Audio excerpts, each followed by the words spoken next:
Hello दोस्तों, इस video में मैं डिस्कस करूंगा कि टरबाइन का रेटिंग हमेशा किलोवाट या फिर मेगावाट में ही क्यों होता है। जो हम पावर प्लांट में टरबाइन का यूज़ करते हैं उसका जो आउटपुट पावर होता है वो मैकेनिकल पावर होता है। तो यह मैकेनिकल पावर यानी कि जो टरबाइन का रेटिंग है वो हमेशा मेगावाट में ही क्यों होता है।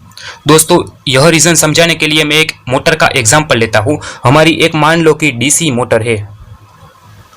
तो यह जो डीसी मोटर में हम इनपुट में इलेक्ट्रिकल एनर्जी देते हैं और हमें आउटपुट में मैकेनिकल एनर्जी मिलती है जो कि हम किसी मैकेनिकल लोड के साथ कनेक्ट कर देंगे।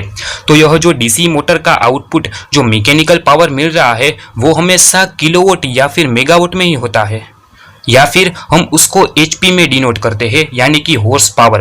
और यह एक एचपी की वैल्यू होती है 735.5 वोट या फिर 746 वोट।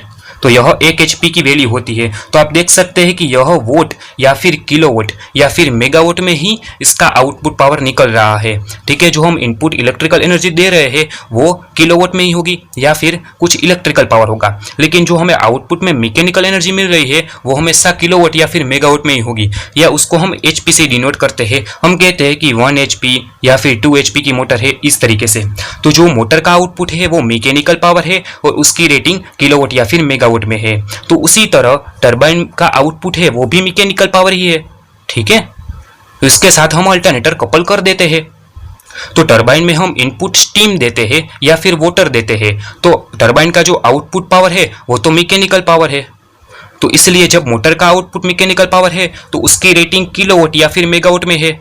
इसी तरह टरबाइन का जो आउटपुट पावर है वो भी किलोवाट या मेगावाट में ही होगा। ठीक है, जो टरबाइन का आउटपुट पावर है वो भी मैकेनिकल पावर है, इसलिए इनकी रेटिंग भी हमेशा किलोवाट या फिर मेगावाट में ही होगी।